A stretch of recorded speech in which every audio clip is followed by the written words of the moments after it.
They say that nobody is above the law, but these people think otherwise. It's the 4th precinct, Honor. Sit down. Sit down. Here are 5 shocking cases where entitled people thought the laws didn't apply to them.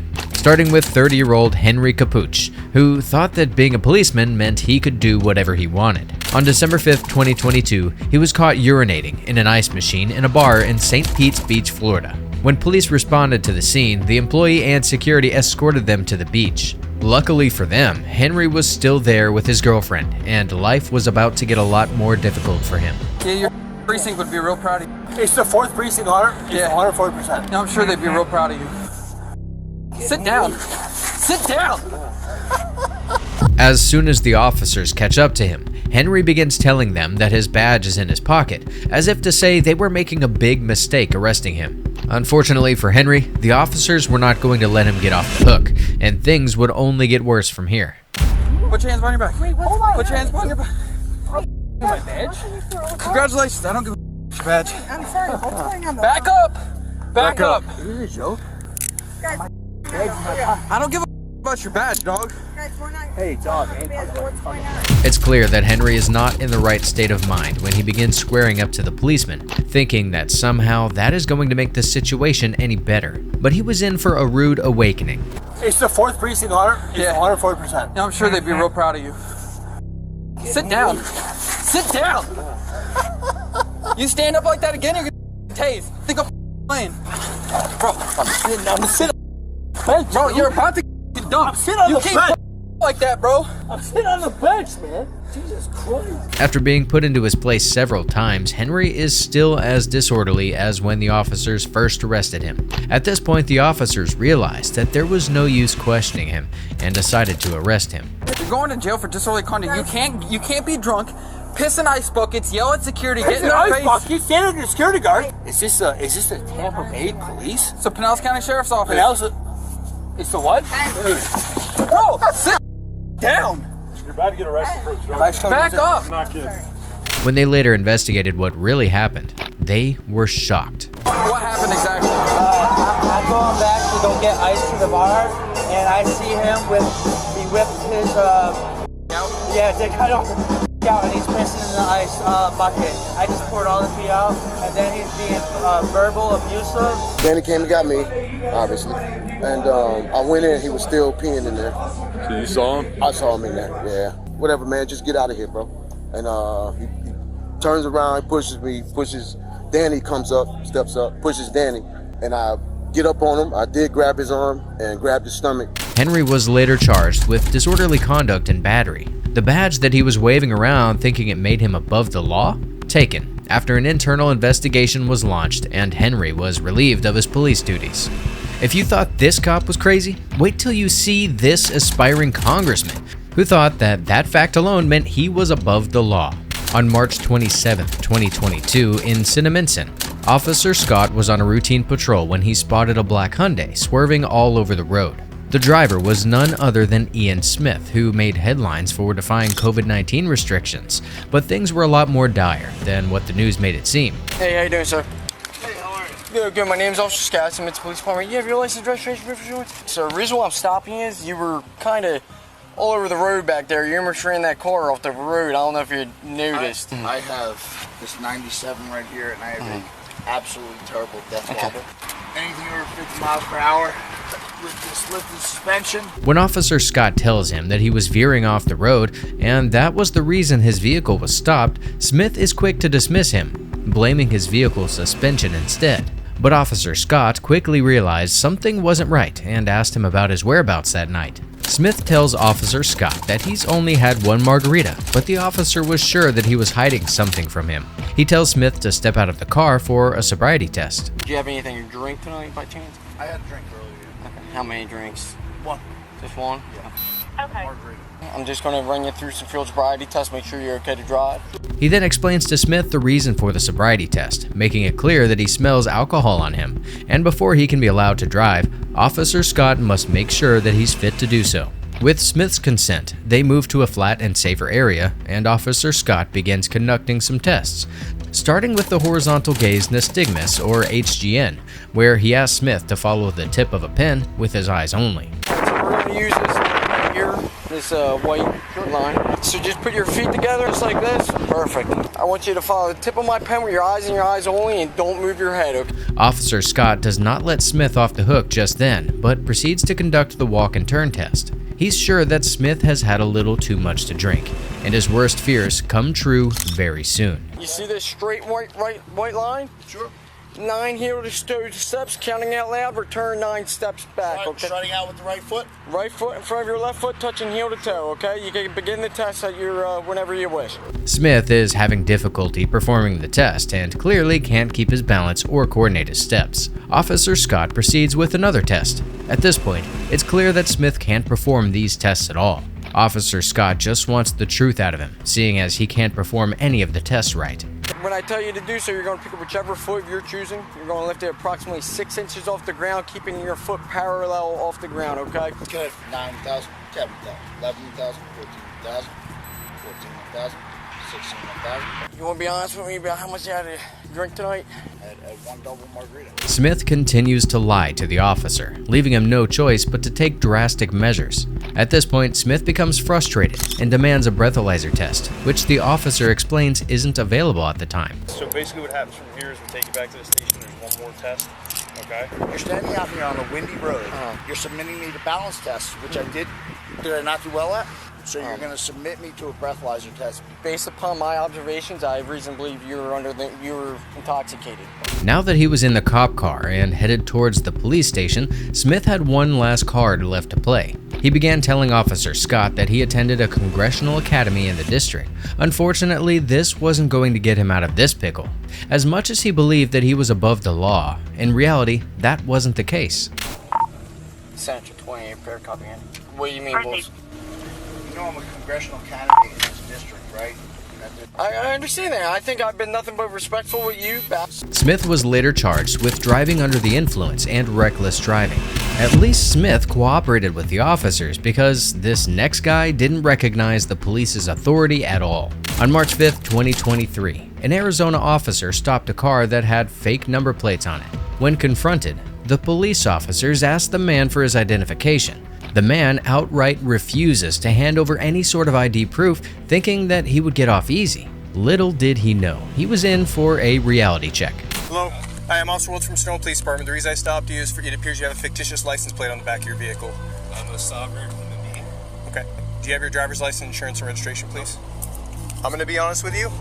That's actually a misdemeanor crime for you to display a fictitious license plate. Additionally, you not providing me with the driver's license is required. Under Arizona Revised Statutes 28-1595, that is also a misdemeanor crime. When the officer realizes that this man has no respect for the law, he tells him to step out of his car or he will be dragged out. Step out of your car, please. No, I did not do anything wrong. Pennsylvania v. Mims is a Supreme Court case law that says you're required to get out of that car if I ask you. If you do not, I'm going to force you to. My lawyer. Okay, get out of your car. Following the typical sovereign behavior, the man continues to deny the officer's orders and stalls by calling his lawyer instead. Despite all this, the officer remains calm and explains to the man that refusal to identify could result in a charge on top of his already piling charges. The man identifies himself as Matthew Turturro, but the officer has no way of knowing if this is true or fake, just like his number plates. I don't need to be under arrest. I didn't do anything wrong. You're being detained right now. If you do not provide me with your true full legal name, you can be arrested for that. Matthew Tucciaroni. Okay. Do you have a driver's license or any other form of I am identification? a sovereign being. My name is Matthew Tucciaroni. The man continues to behave like a petulant child and claims he has done nothing wrong, when in fact, he has committed several crimes. Maybe he thought that the officer would eventually become tired of trying and leave him alone. Well, that couldn't be any farther from the truth. Come on. There's no reason to Get act out. like this. Do not touch me. Get out. Do not touch me. Get out of your car. Do not touch me. Do not touch me, please. Come on. Get on the ground. No! No! No! I didn't do anything, Officer Ramirez! Okay, all right. After he's arrested, the officers do a quick search of his car, which reveals a gun in the glove box, but Matthew refuses to admit that it is a weapon. So the second that you place yourself, even if you're in the car, if you go through that car, you're responsible for everything that's on that car. Although he had been let off the hook several times in the past, his luck had now run out. He was read his Miranda rights and arrested for several felonies that he had committed because of his sovereign beliefs. If you think that man was audacious, you haven't heard the story of Karina, a woman who believed she could do whatever she wanted and her daddy would come and rescue her. Well, not this time. On January 8, 2023, police were called to deal with 30-year-old Karina, who had been kicked off an airplane. Why? Well, she started by yelling at the airplane staff and then proceeded to spit and swear at them. If she thought she was going to get let off the hook after that debacle, she had another thing coming. Miss, you're not free to leave. Okay, no you're not. Come here. Are you okay? No, I'm not. Welcome. Okay, I'm a police officer. I'm here to check on you. Thank you. I need to talk to right now. Okay, open the stall. Let me. I'm not comfortable to do that. The officer maintains a calm demeanor and tries to get Karina out of the stall so she can understand the situation more clearly. Unfortunately for her, Karina continues to remain inside and doesn't answer any of the officer's questions about the real reason she was kicked off the flight. So why did they want you to get off the flight? They literally asked the whole crew. The whole crew did not say they kicked me off the flight. They didn't. I voluntarily left because I know how it's like letting your flight get like. She continues to misdirect and tells the officer that the airline was making power moves while conveniently leaving out what she did with the staff. It's no wonder that the officer's patience was running thin. Even before the officer mentions arrest, Karina brings it up. This makes it clear that she knew there were going to be consequences for whatever she did on the airline. But locking herself in a bathroom stall was not the great move she thought it was. Okay, so I'm here. I'm not gonna leave. I don't know. I don't trust you guys because the way that I got kicked off the plane was irrational. How did you feel? Yeah, I would feel upset. Yeah, and I want some answers. But that's why the police are here. Yeah, to help you out. You're gonna arrest me for what? Who said I was gonna arrest you? Karina continues to evade the officer's questions, making things much more confusing than they needed to be. She then mentions that her dad is a lieutenant, as if that was going to bail her out of this situation. The officer then asks if Karina was drinking, but she doesn't answer that question as well. At this point, the officers realized they weren't going to get Karina to cooperate, and she left them with no choice but to take drastic measures. That's a lieutenant. Lieutenant where? Does it matter? So did you have anything to drink today? I was around with my friend. If you go over there civilized, the most civilized person ever. okay, well let's go. We're gonna be here with you the whole time. Karina's actions catch up with her when the officers finally move in for the arrest. It's like she can't believe it's happening. She continues to defy the officers' orders and takes no responsibility for her actions. Despite being a 30-year-old woman, she asked to call her dad instead, making it clear that she has never had to directly answer for her erratic behavior. When the officers refuse her request, things get out of hand. Did you have anything to drink today? I'm gonna call her. Before I answer any more questions, I'm gonna call her later. Okay, Miss Karina. Please don't touch me if you don't have a reason to. Okay, I have a reason to, okay? I'm arrested? Yes, you're going to be arrested for public intoxication, okay? And the reason is because I talked to the airline and they said that you were kicking and screaming and causing a disturbance. I'm not doing any of that. I'm calling my dad. I'm calling my dad. No, I'm calling my dad. The officers remained calm even when Karina was being uncooperative and attacking them just for doing their job. What she didn't realize was that this was a criminal offense and was going to come back to bite her. I don't want him touching me.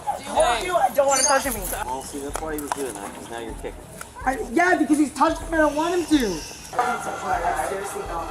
What don't you understand? What don't you understand? Do not kick the officer. When she's finally taken to the holding area, after making life difficult for everyone, she's faced with the consequences of her actions. Karina was charged with resisting arrest, assaulting an officer, and public intoxication. This is unlike any of the other cases in this video so far. Imagine this: you're in a prestigious position charged with upholding the law, but suddenly find the tables flipped. That's exactly what happened when this judge realized that her position of power couldn't help her escape the law. It all started when a concerned citizen saw Judge Seal Hancock stumbling around inside a Safeway store. Worried that Seal could bring serious harm to herself or others, this citizen immediately called the police. What unfolded was a series of events that would forever change Judge Hancock's reputation. And she almost rolled off of her vehicle for 5-10 seconds and then started to walk into the store, and it just didn't seem right to me, so I sat in my driver's seat for a minute. After he arrived at the scene, Officer Collins noticed something shocking. Judge Hancock was returning to her car to drive away despite being in no position to do so. She could hardly walk straight and almost rolled off her vehicle. This raised serious concerns with the officer, but what he didn't realize was Hancock knew the law really well and was still choosing to ignore it. What's going on today, ma'am? Okay, well, we got some reports that you were inside of Safeway. Yes. So my next question to you, ma'am, is have you been drinking today? As is clearly obvious, Judge Hancock found herself drifting away when the officer began questioning and had to almost jolt herself back into paying attention to the officer. This perplexing demeanor confuses the officer, who immediately asks her if she's been drinking. Despite everything claiming otherwise, Hancock denies having anything to drink, instead attributing her behavior to a medical condition, a seizure disorder. But as the minutes pass, watch how everything she's said so far turns out to be a lie. Have you consumed any alcohol today? Earlier today, I did. Yes. Earlier today? Earlier. Like, when you mean earlier? How earlier? A couple hours ago. A couple hours ago? How much did you drink? A couple of glasses of wine. Okay. And were you at home when you did this, or were you out? When a second officer arrives at the scene, Judge Hancock realizes that the situation is getting more serious than she'd initially thought. She then begins speaking the truth about her alcohol consumption, telling the officer that she'd had plenty to drink a few hours earlier. The police still think that Judge Hancock isn't being completely honest, and they decide to test her sobriety with a few tests. Are you able to stand on one leg? I don't know. Are you? Yeah. When's the time you started? It already started. Oh, sorry. The tests were an eye-opener to everybody. Judge Hancock was clearly unable to maintain her balance, rendering her unfit to drive a car. But things weren't over just yet. To make things really clear, the officer proceeds to do a breathalyzer test. What happened next ended up shocking everyone. You understand? Yeah. Have you ever blown up a balloon? What, an air balloon? So just do a steady breath of air just like that, like you're blowing up a balloon. Okay.